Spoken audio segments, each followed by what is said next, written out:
할렐루야. 6월 14일 특별 새벽 기도에 시작하도록 하겠습니다. 사도신경으로 우리의 신앙을 고백합니다. 나는 전능하신 아버지 하나님 천지의 창조주를 믿습니다. 나는 그의 유일하신 아들 우리 주 예수 그리스도를 믿습니다. 그는 성령으로 잉태되어 동정녀 마리아에게서 나시고 본디오 빌라도에게 고난을 받아 십자가에 못 박혀 죽으시고 장사된 지 사흘 만에 죽은 자 가운데서 다시 살아나셨으며 하늘에 오르시어 전능하신 아버지 하나님 우편에 앉아 계시다가 거기로부터 살아있는 자와 죽은 자를 심판하러 오십니다. 나는 성령을 믿으며 거룩한 공교회와 성도의 교제와 죄를 용서받는 것과 몸의 부활과 영생을 믿습니다. 아멘. 찬송가 620장 찬양하시겠습니다. 찬송가 620장입니다.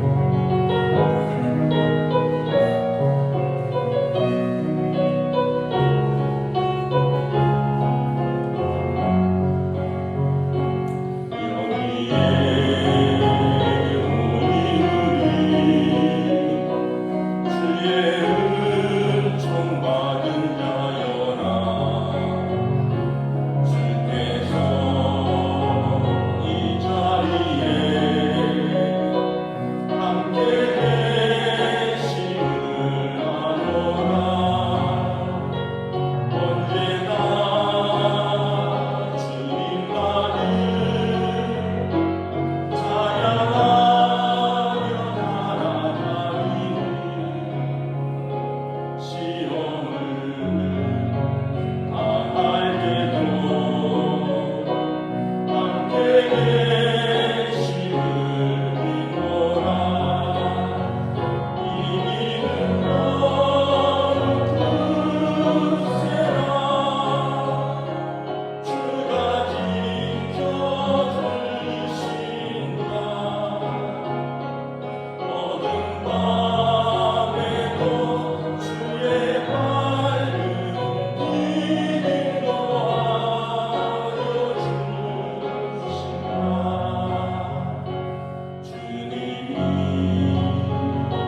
목사님 기도 인도해 주시겠습니다.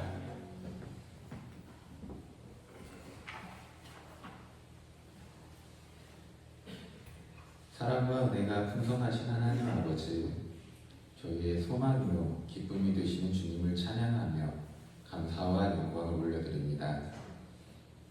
그의 창립 68주년을 맞아 이 새벽 축의 특별 새벽 기도회로 주님 앞에 나와 예배드릴 수 있게 하시네 감사드립니다. 사랑과 공의로 다스리시는 하나님 아버지, 저희를 특별히 택하시고 하나님의 자녀로 불러주심에 감사드립니다.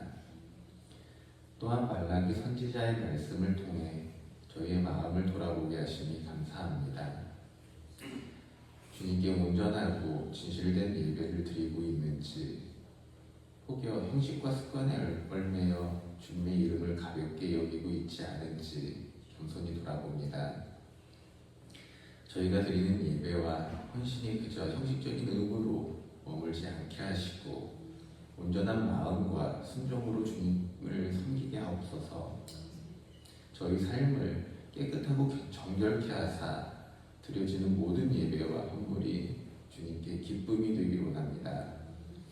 저희의 삶을 통해 주님의 거룩한 이름이 드러나고 온 세상 가운데 높임을 받으시기를 소망합니다. 주님께서 맡겨주신 사명 감당할 때 하나님을 경외하는 마음과 사랑을 잃지 않게 하시고 참된 예배자로서 어디서나 주님의 이름을 높이며 주님의 뜻에 합당한 삶을 살도록 도와주시옵소서. 주님이 주시는 은혜에 감사하며 온전히 헌신하는 마음을 허락하여 주시옵소서. 저희를 사랑으로 택하시고 결코 포기하지 않으시는 주님, 모든 필요와 소망을 아시는 주님께 간구합니다.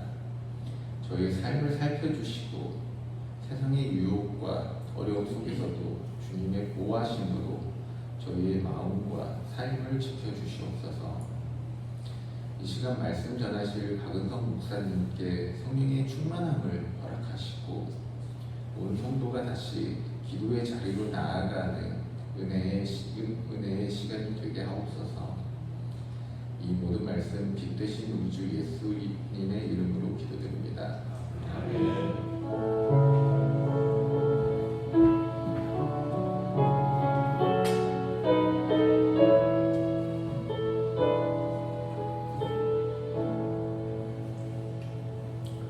오늘 우리에게 주신 하나님 말씀은 구약성경 말라기 2장 10절 말씀입니다. 구약성경 말라기서 2장 10절 말씀입니다. 1329페이지. 다 찾으신 줄 알고 저와 여러분들이 한 목소리로 공독하겠습니다. 우리는 한 아버지를 가지지 아니하였느냐? 한 하나님께서 지으신 바가 아니냐? 어찌하여 우리 각 사람이 자기 형제에게 거짓을 행하여 우리 조상들의 언약을 욕되게 하느냐? 아멘. 할렐루야. 또 새벽에 또 죄전으로 나와 함께 또 찬양하고 기도하고 말씀을 듣는 또 특별 새벽 기도에 참여하신 우리 성도들에게 또 은혜가 있기를 우리 기도합니다. 우리 말라기 선지자를 통해서 하나님께 응답하라 라는 주제로 말씀을 보고 있습니다. 말라기 선지자는 구약의 마지막 선지자로서 이름의 뜻이 나의 사자라고 했습니다. 주님 오시기까지 더 선지자가 나오지 않았는데 바벨론 포로에서 귀환한 하나님의 백성들에게 하나님의 사자가 하나님께 응답하라는 말씀을 전하는 것입니다. 그래서 첫째 날은 하나님의 사랑에 응답하라, 둘째 날은 하나님 경외함에 응답하라, 오늘은 하나님 앞에서 공동체의 언약에 응답하라라는 주제로 말씀을 드리겠습니다. 오늘 10절에 보면 말라기 선지자가 세 가지 질문을 던집니다. 첫째는 우리는 한 아버지를 가지지 않았느냐? 둘째는 우리는 한 하나님께서 지으신 바가 아니냐? 셋째, 어찌하여 각 사람이 자기 형제에게 거짓을 행하여 우리 조상들의 언약을 욕되게 하느냐? 이 말씀에는 의도가 있고 뜻이 있습니다. 모든 사람은 한 분 하나님이 창조하셨고요. 특별히 이스라엘 백성은 하나님이 모든 민족 가운데 택하시고 부르셔서 그들과 언약을 맺고 거룩한 백성 제사장 나라로 삼으셨습니다. 그런데 지금 너희가 어찌하여 서로 자기 형제에게 거짓을 행하며 그래서 하나님과 우리 조상들이 맺은 언약 공동체를 욕되게 하느냐라는 것입니다. 이 무슨 말씀이냐면 이 당시 시대적 배경을 이해해야 됩니다. 당시 유대 백성은 나라를 잃고 바벨론으로 포로로 끌려가서 70년을 살았습니다. 이스라엘 백성이 바벨론 포로로 끌려가기 전까지는 비록 온전히 순종하지는 못했지만 그들에게는 하나님의 말씀이라는 그 율법이라는 절대 가치 체계 안에서 살았습니다. 그런데 바벨론 포로기 가운데 70년을 남의 땅에서 살면서 민족들끼리 먼저 혼합되기 시작했습니다. 유대인끼리 결혼을 하기도 했지만 유대인 남자와 이방인 여자가 또 유대인 여자와 이방인 남자가 결혼을 하기도 하였습니다. 그러면서 그 땅에서 다양한 민족들이 사는 다양한 방식들을 보게 되었습니다. 우리 요즘 말로 하면 세계화와 세속화에 눈을 뜬 것입니다. 그리고 하나님의 은혜로 포로 생활 70년이 끝나고 이스라엘 땅으로 귀환하게 되었습니다. 학자들은 절반은 귀환하고 절반은 귀환하지 않은 것으로 보고 있습니다. 그래서 지금도 전 세계에 유대인들이 흩어져서 살고 있습니다. 그런데 자기 땅으로 돌아오니 그 땅에서도 극심한 혼란이 생겼습니다. 70년 동안 바벨론 땅에 살면서 바벨론 문화에 동화된 사람들이 이제 유대 땅에 옮겨져 살면서 그 어떤 민족 간의 충돌, 믿음의 충돌, 가치의 충돌, 언어의 충돌, 삶의 전반적인 충돌이 일어난 것입니다. 한 예로 느헤미야서에 보면 학사 에스라가 토라를 낭독할 때 이걸 처음 듣는 세대가 있었고 또한 히브리어를 알지 못해서 에스라가 토라를 낭독할 때 레위 족속이 중간중간에 서서 그들의 언어로 통역했다라고 느헤미야서에 기록하고 있습니다. 그리고 70년이라는 세월이 정말 많은 것들을 바꿔놓은 것입니다. 그것뿐만이 아니라 이스라엘 백성이 자기 땅으로 돌아왔더니 그 땅에 주인 없는 땅에 나라를 잃고 주인 없는 땅에 이방 여러 민족들도 들어와서 살고 있었습니다. 그리고 포로로 끌려가지 않고 그 땅에 남은 사람들이 그 이방 사람들과도 결혼해서 살고 있었습니다. 참고로 지금은 이제 그 유대인들이 자기들의 정체성을 어떻게 보고 있느냐 하면 엄마가 유대인이면 다 유대인으로 보고 있습니다. 그 얘기는 무슨 말이냐 하면 아빠가 유대인이면 당연히 유대인이고요. 엄마가 유대인이라는 얘기는 아빠는 이방인이라는 이야기입니다. 그럼에도 불구하고 엄마가 유대인이고 그 자녀가 자기가 유대 정체성을 가지기를 원한다면 유대인으로 받아주는 것입니다. 워낙 역사의 고난 속에서 살아남은 민족이라서 한 사람이라도 더 유대 공동체로 확보하려는 노력으로 보입니다. 그러니까 그 당시는 이제 포로기 이후고 아빠가 유대인이고 엄마가 유대인일 때 그 자녀는 유대인인가? 아빠가 이방인이고 엄마가 유대인일 때 그 자녀는 유대인인가? 이런 논쟁들이 있었던 것입니다. 정리하면 포로에서 귀환한 유대 땅에 크게 5부류의 사람들이 살고 있었습니다. 포로기에서 귀환한 유대인 가정, 포로기에서 귀환한 유대인 이방인 가정, 원래 본토에 살고 있던 유대인 가정, 원래 본토에 살고 있던 유대인 이방인 가정, 그리고 주인 없는 땅에 들어와서 살고 있는 이방인 가정들. 우리가 어느 정도 이해를 할 수 있습니다. 우리도 역사 속에서 일제의 식민지를 경험한 바 있습니다. 짧은 35년이지만 결코 짧지 않았죠. 우리말을 쓰지 못했고 또 우리 문화와 우리 역사를 가르치는 것을 금지했습니다. 우리 연세 드신 어르신들 중에 일본식 교육 이름을 가지고 있고 일본식 교육을 받은 분들이 많이 있을 것입니다. 그리고 강제징용처럼 또 여러 가지 이유로 일본에 끌려가서 일본에서 태어난 분들도 있을 것입니다. 만일 우리가 35년이 아니라 그 2배 70년의 일제 식민지를 겪었다면 훨씬 더 어떤 역사라든가 문화적 동화라든가 또 가치관의 혼란이 더 생겼을 것입니다. 일본에서 결혼하고 일본에서 태어난 자녀들도 있을 것이고, 그래서 70년이 한국으로 돌아왔다면 이런저런 갈등과 문제가 현실적으로 훨씬 많이 일어났을 것입니다. 이 혼돈의 시기에 말라기 선지자는 어떻게 그들이 다시 자신들의 언약 공동체를 회복하고 그 조상들의 언약 공동체에 응답할 것인가를 선포하는 것입니다. 세 가지 원칙입니다. 첫째는 우리는 한 하나님 아버지를 섬기는 사람들이다. 언약의 선민의식이라는 것입니다. 두 번째, 모든 사람은 한 하나님이 지으신 바다. 인종적으로 혼합되어 유대 공동체에 들어온 후손들도 모든 사람은 다 하나님이 지으신 사람이라는 것을 인정하라는 것입니다. 셋째, 그러므로 모두가 각자의 문화와 가치대로 살면서 서로 반목하고 갈등하면 하나님과 우리 조상들이 맺은 이 언약 공동체가 깨어진다는 것입니다. 각자 소견에 살면서 하나님의 언약 공동체를 욕보이지 말고 하나님을 경외하고 하나님의 말씀에 응답하는 언약 공동체가 되라는 것입니다.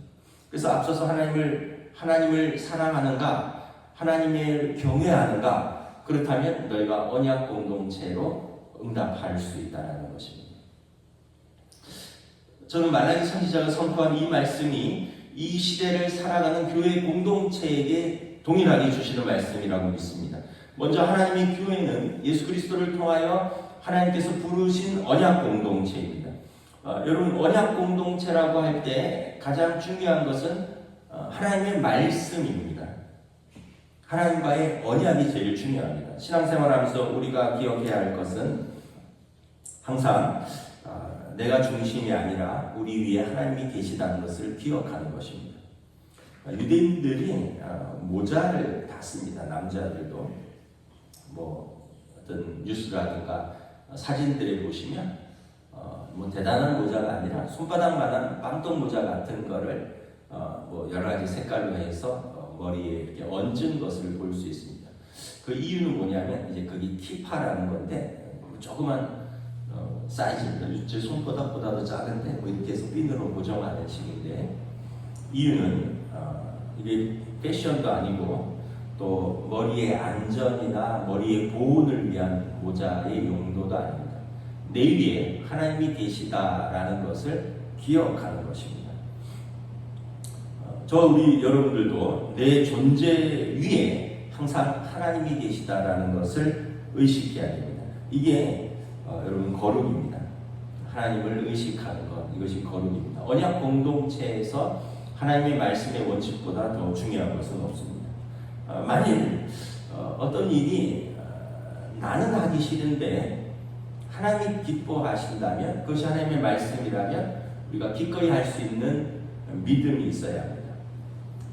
반대로 나는 하고 싶은데 내가 판단할 때 이것이 하나님의 말씀에 옳지 않고 하나님이 기뻐하시지 않는다 그러면 내가 하고 싶어도 중지할 수 있는 용기가 있어야 합니다.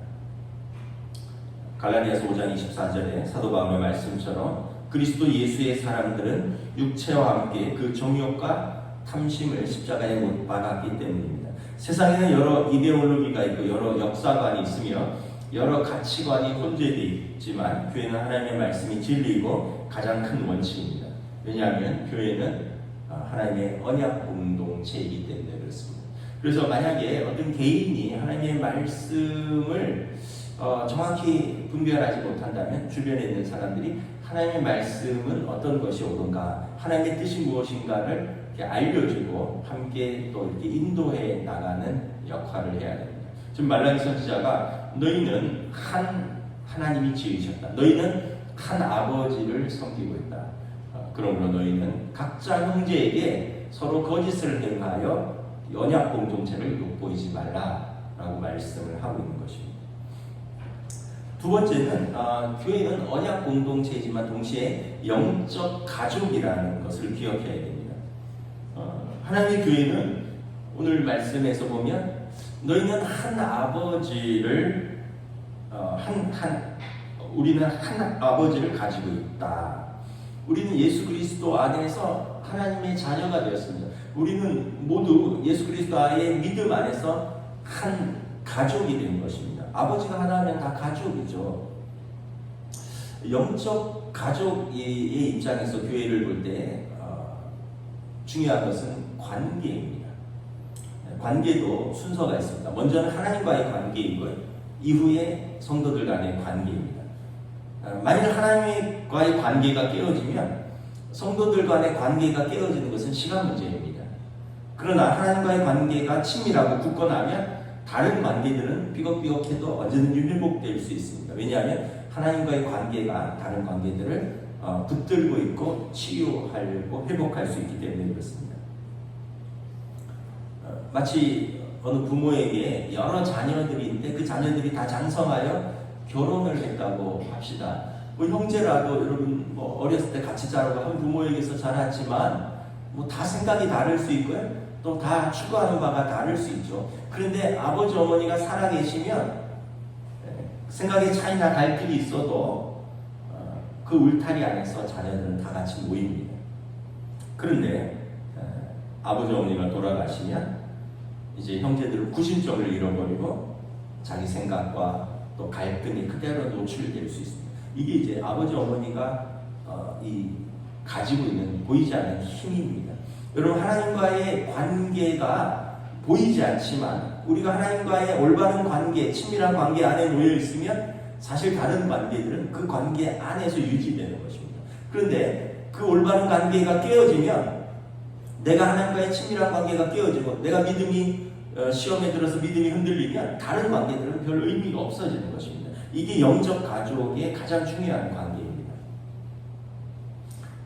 그래서 내가 하나님 아버지와 친밀한 관계, 그래서 나의 믿음이 건강한가 이걸 점검하는 것이 굉장히 중요합니다. 그리고 또한 내가 다른 지체와의 관계에서 어려움이 있다면 그 사람의 관계에 앞서서 내가 지금 하나님과의 관계가 어려움이 없는지를 점검을 하는 것이 필요합니다. 보이는 것은 사람과의 관계 같지만 사실은 내가 하나님과의 관계를 먼저 점검하는 것입니다. 하나님과의 관계가 친밀하고 건강하면 용납할 수도 있고요, 이해될 수도 있고요, 그리고 받아들일 수도 있는 것입니다. 그래서 제일 중요한 것은 하나님과의 관계고 그 다음은 수평적으로 성도들과의 관계입니다. 말라기 선지자의 말씀처럼 우리 모두는 한 하나님이 지으신 사람들입니다. 서로를 하나님의 형상으로 존귀히 받아들이고 그리고 서로를 영적 가족으로 받아들이는 것이 중요합니다. 여러분 가족들이 다 있지만 타고난 기질과 성품을 어쩔 수가 없어요. 자녀들도 다 달라요. 뭐 남자와 여자라서 다른 것도 있고요. 또 뭐 그 자체가 달라요. 그냥 한 사람 한 사람이 달라요. 성격도 다르고 기질도 다르고 좋아하는 것도 다르고. 여러분 수십 년 사셨는데 여러분들이 남편을 바꾸셨습니까? 수십 년 살면서 여러분들이 아내를 바꾸셨습니까? 부모들이 자녀를 바꾸셨습니까? 돌아보면 우리가 바뀌는 것은 하나님의 은혜로 하나님의 말씀 안에서 내가 깨닫고 변화되는 것이지 누가 나를 바꾸는 것이 아니에요. 내가 하나님 앞에서 응답할 때 내가 바뀌는 거지 누가 강요해서 바뀌는 것도 아니고 또 누가 결국은 가족은 받아들이고 하나님의 은혜 안에 맡기는 것입니다. 제가 어떤 강의를 보니까 50대가 되면 피해야 될 것 몇 가지 뭐 이런 게 있더라고요. 뭐 여러 가지 건강에 대한 것도 있는데 그 중에 좀 마음 아픈 것이 있었습니다. 50대가 넘으면 20대와 친하려고 하지 마라. 20대가 싫어한다. 뭐 이런 얘기들이 있더라고요. 그래서 제가 야 이게 좀 마음이 씁쓸하더라고요. 우리는 이제 자녀 세대에 좀 친하게 지내려고 하고 또 뭐 이런데 걔네들은 별로 그거 원치 않는다는 거예요. 제가 그 생명의 말씀사에 뭘 좀 교회 일 때문에 뭐 맡기고 뭐 이런 것 때문에 갔었어요. 한 15년간 거래해 오던 그 과장님들이 있어요. 저보다 나이가 좀 많은 분들이. 근데 이 과장님들이 나이가 돼서 은퇴를 하셨어요. 그리고 작년부터는 그 자리에 20대 직원들이 근무를 해요. 그 옛날 같으면 제가 뭐 우리 은퇴패 주문하고 그럴 거거든요. 임직할 때 가운 주문하고 은퇴패 주문. 그러면 이제 그 과장님들은 10여 년 이상 쌓아온 세월이 있고 뭐 연배도 저보다 위니까 몇 개 하면 아이 과장님 그거 좀 할인해 주세요. 아 바쁜데 이거 내일까지 좀 독촉해 주세요. 아 알았습니다 목사님. 이런 게 됐거든요. 20대 직원들은 전혀 안 통해요. 이렇게 찾아보더니 요거는 할인이 안 되는 품목입니다. 책이 아니기 때문에 할인이 안 돼요. 포인트도 적립이 안 됩니다. 정가 그대로 받습니다. 옛날 과장님들 다 해주셨는데 은퇴하셨습니다. 그 제가 요거 언제까지 해주실 수 있어요? 했더니 너무 촉박한데요.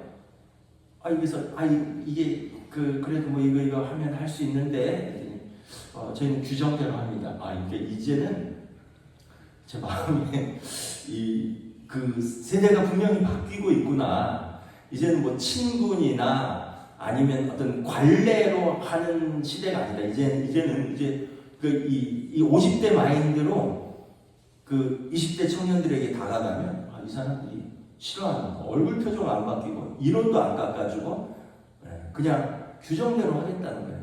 뭐 나쁜 게 아니라 뭐 그게 맞을 수도 있는데 우리가 점점 이제 세월이 흐르면서 옛날 생각을 하면 안 된다는 거예요.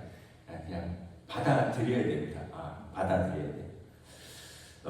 점점 우리가 그러다 보면 이걸 받아들이지 못하면 생각이나 이해나 관계의 폭이 좁아집니다. 당장 제가 섭섭하더라니까요. 예전에 3년 전에 임직식할 때 다 10% 할인 받았는데 왜 안 해주느냐?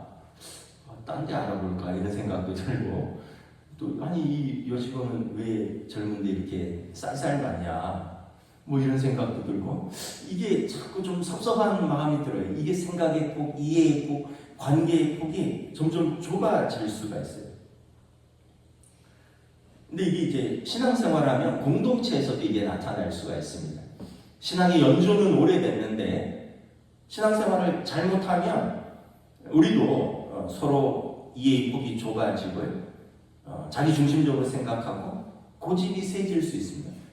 별거 아닌데 이해할 수 있는데 이 내 중심적으로 생각하는 거예요.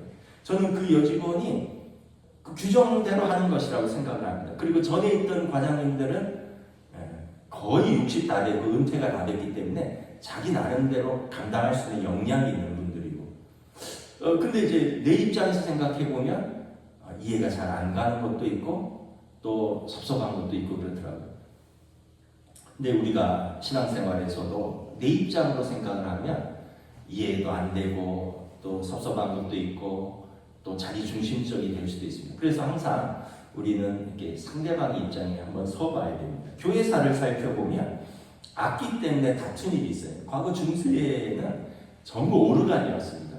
그러다가 교회에 피아노가 들어올 수 있는가로 한참 논쟁이 되었습니다. 피아노는 소리가 병망스럽다는 거예요. 그러다가 현대 들어서는 교회에서 기타를 쳐도 되느냐, 나아가서 드럼을 쳐도 되느냐, 전자악기를 쳐도 되느냐, 뭐 일렉 기타라든가 베이스 기타라든가 지금은 전혀 문제가 안 되지만 이게 과거에는 당회에서 다루고 이게 갈등이 있고 한참 논쟁적인 문제였다는 거죠. 지금 생각하면 유치한 것 같은데 그 당시는 굉장히 심각했습니다. 진리의 문제가 아니라면 용납할 수 있는 여유가 있어야 됩니다. 인생을 살면서 점점 선명해지는 것은 사랑밖에 남는 것이 없다라는 것입니다. 여러분 밖에서는 능력 있고 일을 잘하는 것이 중요하지만 교회에서는 능력 있고 일을 잘하는 것보다 더 중요한 것은 관계를 깨지 않으면서 사랑으로 일을 하는 것입니다. 좀 더디게 일을 해도, 좀 부족하게 일을 해도 관계를 깨지 않으면서 공동체가 은혜로 일하는 것이 더 중요합니다. 고린도전서 13장이 사랑장이죠. 내가 사람의 방언을 하고 천사의 말을 할지라도 사랑이 없으면 소리나는 구리와 울리는 꽹과리라고 말씀을 합니다. 예언하는 능력이 있어 모든 비밀과 모든 지식을 알고 또 산을 옮길 만한 모든 믿음이 있을지라도 사랑이 없으면 아무것도 아니라고 말씀합니다. 그러므로 믿음, 소망, 사랑 이 세 가지는 항상 있을 것인데 그 중에 제일은 사랑이라고 말씀을 합니다. 신앙이 성숙해지는 것을 어떤 신비로만 이해를 하면 안 됩니다. 기도를 오래 하고 방언을 하고 말씀이 깊은 깨달음이 있고 이것도 신비로운 신앙생활의 성숙함이지만 더 나아가서는 지경이 넓어지는 것입니다. 마음이 넓어지는 것입니다. 인격이 깊어지는 것입니다. 이해의 폭이 넓어지는 것입니다. 전에는 마음에 안 드는 사람도 많고 이해 안 되는 일도 많았는데 신앙생활이 깊어지고 성숙해질수록 내 눈에 걸리는 것, 내 마음에 거치는 것들이 점점 줄어드는 것입니다. 없지는 않겠죠. 근데 점점 줄어드는 거예요. 반응하는 방식이 달라지는 것입니다. 로마서에 보면 당시 로마 교회에 신앙생활을 하면서 공동체 안에 갈등이 있었습니다. 음식 먹는 문제 때문에 그렇습니다. 코셔법이라고 유대인들은 고기를 도축하는 방법, 고기를 먹는 방법이 있어요. 율법으로. 그런데 이방인들은 그런 법이 없어요. 그러다 보니까 유대인 신자와 이방인 신자가 함께 신앙생활을 하면서 고기 먹는 문제 때문에 심각한 문제가 된 것 같습니다. 오죽하면 사도 바울이 로마서도 그렇고 다른 성경에서도 이 고기 문제, 먹는 문제에 대해서 권면을 합니다. 믿음이 연약한 자를 너희가 받되 그의 의견을 비판하지 말라. 어떤 사람은 모든 것을 먹을 만한 믿음이 있고 믿음이 연약한 자는 채소만 먹느니라. 먹는 자는 먹지 않는 자를 없인 여기지 말고 먹지 않는 자는 먹는 자를 비판하지 말라. 하나님이 그를 받으셨습니다. 만일 음식으로 말미암아 내 형제가 근심하게 되면 이는 내가 사랑으로 행하지 아니함이라. 그리스도께서 대신하여 죽으신 형제를 내 음식으로 망하게 하지 말라. 하나님의 나라는 먹는 것과 마시는 것이 아니요 오직 성령 안에 있는 의와 평강과 희락이니라. 그러므로 그리스도께서 우리를 받아 하나님께 영광을 돌리신 것 같이 너희도 서로 받으라. 유대인들은 유대인 방식대로 먹으라는 것입니다. 그리고 이방인 형제들에게 믿음 없다라고 말하지 말라는 거예요. 이방인 성도들은 이방인 방식대로 먹으라는 거예요. 그리고 유대인 성도들에게 너무 율법적이다, 고집 부리지 말라 이렇게 얘기하지 말라라는 거예요. 너희는 음식 먹는 걸로 부르심을 받은 것이 아니라 믿음으로 부르심을 받았다는 것입니다. 그리스도는 자유인이나 종이나 유대인이나 이방인이나 헬라인이나 남자나 여자나 다 받으셨는데 너희가 왜 나누느냐라는 것입니다. 말라기 선지자가 오늘 말씀합니다. 우리는 한 아버지를 가지지 아니하였느냐. 하나님 아버지를 모신 공동체는 하나님이 축복하신 언약의 공동체입니다. 우리가 어떤 목적을 가지고 만든 공동체가 아닙니다. 우리가 어떤 어쩌다가 만들어진 공동체도 아닙니다. 하나님의 구원의 계획을 따라 선한 목적으로 우리 각자를 부르시고 영적 가족으로 삼으신 것입니다. 고린도전서 12장 말씀입니다. 몸은 하나인데 많은 지체가 있고 몸의 지체가 많으나 한 몸인과 같이 그리스도도 그러하니라. 몸 가운데 분쟁이 없고 오직 여러 지체가 서로 같이 돌보게 하셨느니라. 만일 한 지체가 고통을 받으면 다른 지체가 함께 고통을 받고 한 지체가 영광을 얻으면 모든 지체가 함께 즐거워하느니라. 너희는 그리스도의 몸이요 지체의 각 부분이라.